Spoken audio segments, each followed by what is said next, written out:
വിഷ്ണുശാലിനിയുടെ ഇന്നത്തെ എപ്പിസോഡിൽ ശങ്കരേട്ടനിൽ നിന്നും പയറ് വാങ്ങിയ ശാരദാമ്മ അത് നിവർത്തി നോക്കിയിട്ട് നല്ല പയറാണല്ലോ ശങ്കരേട്ടാന്നൊക്കെ പറഞ്ഞിട്ട് ശ്യാമയെ വിളിച്ചിട്ട് ഇത് നീ വീട്ടിലേക്ക് കൊണ്ടുവച്ചേരാം, നമുക്ക് വൈകിട്ടത്തേക്ക് എന്തെങ്കിലും ചെയ്യാമെന്ന് പറയുകയാണ്. തുടർന്ന് ശ്യാമ കവർ വാങ്ങി കുടുംബശ്രീ വീട്ടിലെ അടുക്കളയിലേക്ക് കൊണ്ടുവയ്ക്കുന്നു.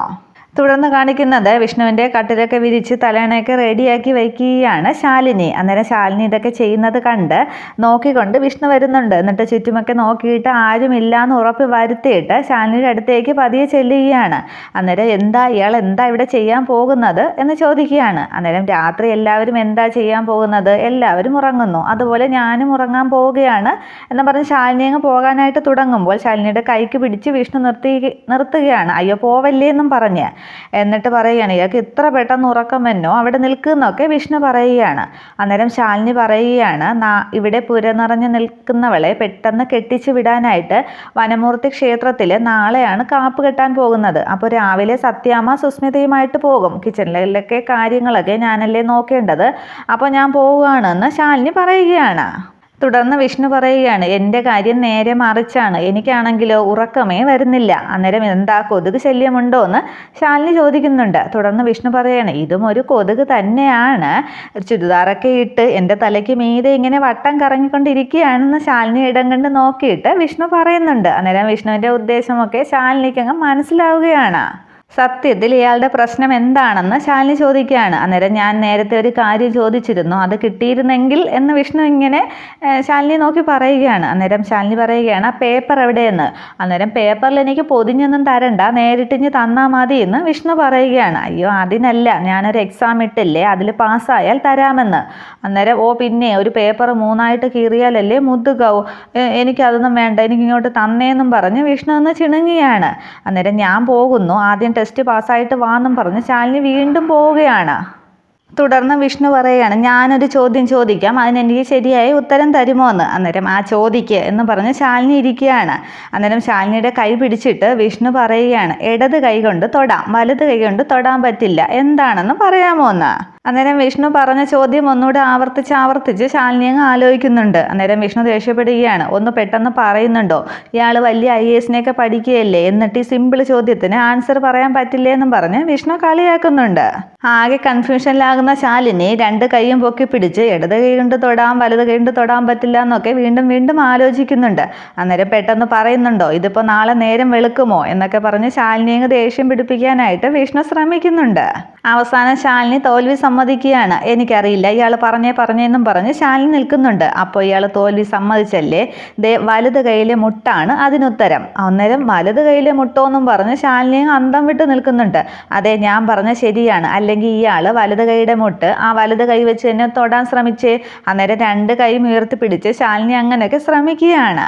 ആളെ കളിയാക്കുന്ന ചോദ്യം കൊണ്ട് ഇറങ്ങിയിരിക്കുന്നു എന്നും പറഞ്ഞ് ദേഷ്യപ്പെട്ട് ശാലിനി അവിടെ കിടന്ന് തലേനെടുത്ത് വിഷ്ണുവിനെ അടിക്കാൻ ഓടിക്കുകയാണ്. വിഷ്ണു കട്ടിലിന് ചുറ്റുമൊക്കെ ഒരു റൗണ്ട് ഓടുന്നുണ്ട്, അയ്യോ അടിക്കല്ലേ എന്നും പറഞ്ഞ്. പിന്നെ അവസാനം ശാലിനിയുടെ കയ്യിൽ നിന്നും തലാണ ബലമായിട്ട് വിഷ്ണു അങ്ങ് വാങ്ങിക്കുമ്പോൾ ശാലിനി വീഴാൻ പോകുന്നുണ്ട്. തുടർന്ന് ശാലിനി വട്ടം ചുറ്റി പിടിക്കുകയാണ് വിഷ്ണു. അന്നേരം കൈയൊക്കെ തട്ടി മാറ്റുന്നുണ്ട് ശാലിനി. പക്ഷേ സ്നേഹത്തോടു കൂടി വിഷ്ണു ശാലിനിയെ രണ്ടാമതും ചേർത്ത് പിടിച്ച് പറയുകയാണ്, ഇനി ഞാൻ ചോദിച്ചത് തന്നെ, അന്നേരം വിട് എന്നൊക്കെ ശാലിനി പറയുന്നുണ്ട്. ഇയാൾ ഒരെണ്ണം തന്നാൽ മതി എന്നും പറഞ്ഞ് വിഷ്ണു അങ്ങ് സ്നേഹത്തോടെ ശാലിനിയുടെ കണ്ണുകളിലേക്ക് നോക്കുമ്പോൾ ശരി കണ്ണടയ്ക്കുമെന്ന് ശാലിനി അവസാനം സമ്മതിക്കുകയാണ്. തുടർന്ന് ആ ശരി എന്നും പറഞ്ഞ് വിഷ്ണു കണ്ണടയ്ക്കുന്നുണ്ട്. തുടർന്ന് ശാലിനി വിഷ്ണുവിൻ്റെ മുഖത്തേക്ക് ഉമ്മ വയ്ക്കാനായി ഇങ്ങനെ മുഖം കൊണ്ട് വരുമ്പോൾ പെട്ടെന്ന് വിഷ്ണു കണ്ണുറക്കുകയാണ്. കണ്ണടച്ചില്ലെങ്കിൽ തരില്ല എന്ന് ശാലിനി പറയുന്നുണ്ട്. തുടർന്ന് വിഷ്ണു അങ്ങനെ കണ്ണടച്ച് നിൽക്കുമ്പോൾ ശാലിനി പതിയെ മുഖം വിഷ്ണുവിൻ്റെ മുഖത്തോട് ചേർന്ന് വന്നിട്ട് കൈയുടെ കൈപ്പത്തി ഇങ്ങനെ ചുരുട്ടിയിട്ട് ആ ചുരുട്ടിയ ഭാഗം വിഷ്ണുവിൻ്റെ കവിളിലേക്ക് വയ്ക്കുന്നുണ്ട്. എന്നിട്ട് ചുണ്ടുകൊണ്ട് അടുത്തേക്ക് ചെല്ലുന്നുണ്ട്. പക്ഷേ ശാലിനി കറക്റ്റ് വിഷ്ണുവിന് ഉമ്മ കൊടുക്കുന്നില്ല. പക്ഷേ വിഷ്ണു വിചാരിക്കുന്നത് ശാലിനി തന്നെ മുത്തം വച്ചു എന്നാണ്. അത് കണ്ട് കണ്ണ് തുറന്ന് ആകെ അതിശയിച്ച് ഇയാൾ എനിക്ക് മുത്തം തന്നു, ഒന്നുകൂടി തന്നേന്നും പറഞ്ഞ് വീണ്ടും ശാലിനിയെ ചേർത്ത് പിടിക്കുകയാണ്. പലിശ അടക്കം തിരിച്ചു തരാമെന്നൊക്കെ വിഷ്ണു പറയുന്നുണ്ട്. അന്നേരം വേണ്ട, നല്ല കുട്ടിയായിട്ട് കിടന്നുറങ്ങാൻ നോക്ക്, ഇല്ലെങ്കിൽ ഞാൻ ദേ ഇപ്പോൾ സത്യാമ്മയെ വിളിക്കുമെന്നും പറയുന്നുണ്ട് ശാലിനി. അന്നേരം വേണ്ട വേണ്ട എന്ന് പറയുകയാണ്. തുടർന്ന് ആ തലേണ കയ്യിൽ പിടിച്ചുകൊണ്ട് തന്നെ ശാലിനി പുറത്തേക്ക് ഇറങ്ങാൻ തുടങ്ങുകയാണ്. അന്നേരം വിഷ്ണു അങ്ങ് ആകെ അതിശയിച്ചും അങ്ങ് ഉമ്മ കിട്ടിയ സന്തോഷത്തിലും അങ്ങ് നിൽക്കുകയാണ്. തുടർന്ന് വാതിൽക്കൽ എത്തിയിട്ട് ആ തലോണ ശാലിനി വിഷ്ണുവിനെ എറിഞ്ഞു കൊടുക്കുന്നുണ്ട്. അന്നേരം ശാലിനി മനസ്സിൽ കരുതുകയാണ്, എന്നെ പറ്റിച്ചിട്ട് അങ്ങനെ ഇപ്പോൾ സൂഹിക്കേണ്ട കൊച്ചു തെമ്മാടി എന്ന് ശാലിനി മനസ്സിൽ കരുതുന്നുണ്ട്. എന്നിട്ട് വിഷ്ണുവിൻ്റെ കണ്ണുകളിലേക്ക് കുറേ നേരം നോക്കിയിട്ട് ശാലിനി അങ്ങ് റൂം വിട്ട് പോകുന്നുണ്ട്. അപ്പോഴും ആ ഉമ്മ കിട്ടിയ സന്തോഷത്തിൽ ആകെ അങ്ങ് തുള്ളിച്ചാടുകയാണ് വിഷ്ണു.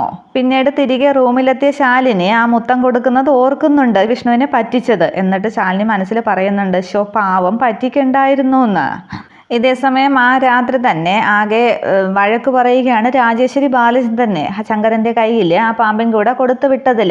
അന്നേരം അത് നമ്മുടെ സേഫ്റ്റിക്ക് വേണ്ടിയാണ് ചെയ്തത്, ഇനിയിപ്പോൾ ആ പയറിൽ ശാരദാമ്മ തന്നെ എടുക്കും, ഇപ്പോൾ രാത്രിയായില്ലേ, ജോലിക്കാരൊക്കെ പോയി കാണും എന്നൊക്കെ ബാലേന്ദ്രൻ പറയുന്നുണ്ട്.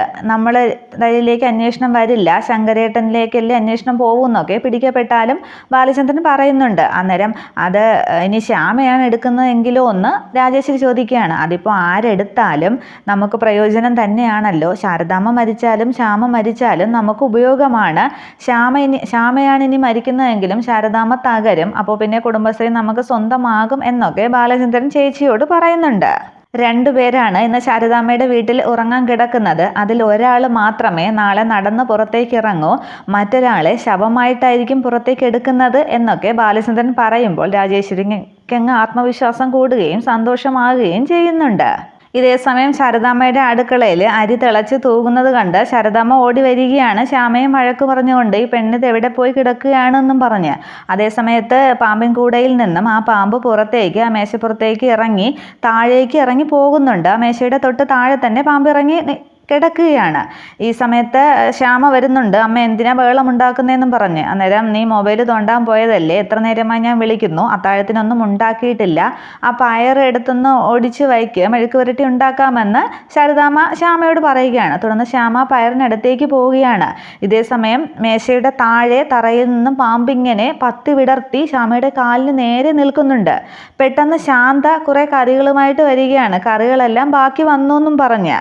അപ്പോൾ ഇനി ഇത് മതിയല്ലോ കറി എന്നും പറഞ്ഞ് ശ്യാമ അതങ്ങ് വാങ്ങി വെക്കുകയാണ്. ദേ കണ്ടില്ലേ അനങ്ങാക്കള്ളി, അവൾ ഒരു ജോലിയും ചെയ്യില്ല, ഇതും അവൾക്ക് തരമായി എന്നും പറഞ്ഞ് ശാരദാമ്മ വഴക്ക് പറയുന്നുണ്ട്. അന്നേരം എന്താ കാര്യം, അവൾ കുഞ്ഞല്ലേ എന്നൊക്കെ ശാന്ത ചോദിക്കുന്നുണ്ട്. അവൾക്ക് പഠിക്കണ്ടേ എന്നൊക്കെ ചോദിക്കുകയാണ്. അന്നേരം അതല്ല, അവളുടെ ഈ പ്രായത്തിൽ ഞാൻ എല്ലാ ജോലിയും ചെയ്യുമായിരുന്നു എന്നൊക്കെ ശാരദാമ്മ പറയുകയാണ്. അന്നേരം ശ്യാമ നിന്നങ്ങ് ചിണുങ്ങിയാണ് വഴക്ക് പറയുന്നത് കേട്ട്. ഇതേസമയം ശാന്ത പറയുന്നുണ്ട്, ശാരദാമ്മയ്ക്ക് ഇപ്പോൾ എന്താ വേണ്ടത്, പയർ ഞാൻ കൊണ്ട് വരാമെന്നും പറഞ്ഞ് ആ പയർ ഇരിക്കുന്ന മേശപ്പുറത്തേക്ക് ശാന്ത പോവുകയാണ്. ആ മേശയ്ക്ക് അടിയിൽ തന്നെയാണ് പാമ്പിങ്ങനെ പത്തി വിടർത്തി നിൽക്കുന്നത്. തുടർന്ന് ആ കവർ ശാന്ത എടുക്കുമ്പോഴേക്കും രാജി എന്തൊക്കെയായിട്ട് വരുന്നുണ്ട്, താക്കോല് നിന്റെ കയ്യിലല്ലേ എന്നും പറഞ്ഞ്. അന്നേരം അത് ഞാൻ എടുത്തുകൊണ്ട് വരാം, നീ ഇത് പിടിക്കുമെന്ന് പറഞ്ഞിട്ട് പയറിരുന്ന ആ കവർ രാജിയുടെ കയ്യിൽ ഏൽപ്പിച്ചിട്ട് ശാന്ത ഹോട്ടലിലേക്ക് പോവുകയാണ്. അന്നേരം പാമ്പ് തറയിൽ തന്നെ അങ്ങനെ നിൽക്കുകയാണ്, പക്ഷേ അത് അവരാരും കാണുന്നില്ല. തുടർന്ന് രാജിയുടെ വിശേഷങ്ങളൊക്കെ ശാരദാമ്മ അവിടെ നിന്ന് തിരക്കുന്നുണ്ട്. അമ്മയുടെ അസുഖത്തെ പറ്റിയും വീട്ടിലെ വിവരങ്ങളെ പറ്റിയും ഒക്കെ ശാരദാമ്മ ചോദിക്കുകയാണ്. അതിനുള്ള മറുപടിയും ഒക്കെ രാജി പറയുന്നുണ്ട്.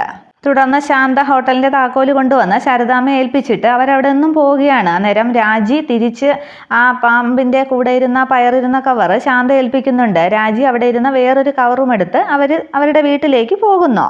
തുടർന്ന് ഇനി നമുക്ക് എന്തെങ്കിലും കഴിച്ചിട്ട് കിടക്കാം, നീ വാതിലൊക്കെ അടച്ചിട്ട് വാന്ന് ശ്യാമയോട് പറയുകയാണ്. തുടർന്ന് ശ്യാമ വാതിലൊക്കെ അടച്ചിട്ട് വരുമ്പോൾ ഈ കറികളൊക്കെ എടുത്ത് മേശപ്പുറത്ത് കൊണ്ടുവയ്ക്കുക, നമുക്ക് കഴിക്കാമെന്ന് പറയുന്നുണ്ട്. തുടർന്ന് അവിടെ ഇരുന്ന ഓരോ കറികളായിട്ട് ശ്യാമ ആ മേശയുടെ അടുത്ത് നിന്ന് തന്നെ എടുത്തുകൊണ്ട് പോകുന്നുണ്ട്. പക്ഷേ പാമ്പ് അവർ രണ്ടുപേരെയും ഒന്നും ചെയ്യുന്നില്ല. തുടർന്ന് കാണിക്കുന്നത് ശാരദാമ്മയും ശ്യാമയും കിടന്ന് ഉറങ്ങുകയാണ് ഒരു കട്ടിൽ തന്നെ. ഈ സമയത്ത് ശ്യാമ ശാരദാമ്മയെ പാമ്പ് കടിക്കുന്നതായിട്ട് സ്വപ്നം കണ്ട് അമ്മയെന്നും പറഞ്ഞ് ഉറക്കെ നിലവിളിച്ച് ഞെട്ടി ഉണരുകയാണ്. അത് ബഹളം കേട്ട് ശാരദാമ്മയും ഉണർന്ന് എന്താ മോളെ എന്താന്നും പറഞ്ഞ് ശ്യാമയെ തൊട്ട് വിളിക്കുകയാണ്. അന്നേരം ശ്യാമ ഇരുന്നങ്ങ് കരയുകയാണ്. അന്നേരം ശാരദാമ്മ തുടർന്ന് ലൈറ്റൊക്കെ ഇട്ട് എന്താ മോളെ എന്താന്നും പറഞ്ഞ് വീണ്ടും കാര്യം അന്വേഷിക്കുകയാണ്. തുടർന്ന് ശ്യാമയുടെ വെപ്രാളവും പരവേശവും ഒക്കെ കണ്ട് വെള്ളമൊക്കെ കുടിക്കാൻ കൊടുക്കുകയാണ് ശാരദാമ്മ. എന്താ സ്വപ്നം വല്ലതും കണ്ടോ, പറ മോളെ എന്നൊക്കെ പറയുന്നുണ്ട്. അന്നേരം അത് പറയാൻ പോലും എനിക്ക് പേടിയാണ് എന്നും പറഞ്ഞ് ശ്യാമ വീണ്ടും കരയുകയാണ്. എന്നാലും സാരമില്ല മോള് പറയുന്ന ശാരദാമ്മ പറയുമ്പോൾ ഒരു കറുത്ത് ഇരുണ്ട രൂപം അമ്മയെ കെട്ടി വരിഞ്ഞു കൊണ്ടുപോകുന്നത് പോലെ ഒന്നും മിണ്ടാൻ പോലും പറ്റാതെ അമ്മ എങ്ങനെ കിടക്കുകയാണ്. ഞാൻ എത്ര നിലവിളിച്ചിട്ടും അമ്മയ്ക്ക് അവിടെ നിന്നും രക്ഷപ്പെടാൻ സാധിക്കുന്നില്ല. ഒടുവിൽ പാതാളക്കുഴി പോലെയുള്ള ഒരു സ്ഥലത്തേക്ക് അമ്മയെ അത് കൊണ്ടുപോയി എന്നും പറഞ്ഞ് ആകെ അങ്ങ് ബഹളം വെച്ച് കരയുകയാണ് ശ്യാമ. ആ ശ്യാമ പറഞ്ഞ കാര്യം കേട്ട് ശാരദാമ്മ കുറെ ഓർത്തങ്ങനെ ഇരിക്കുകയാണ്. ഇതേ സമയം പാമ്പ് ആ മേശപ്പുറത്ത് തറയിൽ തന്നെ ഇങ്ങനെ പത്തി വിടർത്തി നിൽക്കുന്നുണ്ട്. ഇത്രയുമാണ് പുതിയ എപ്പിസോഡ്. വീഡിയോ ഇഷ്ടമായ ലൈക്ക് ചെയ്യുക, കമൻറ്റ് ചെയ്യുക. Okay, thank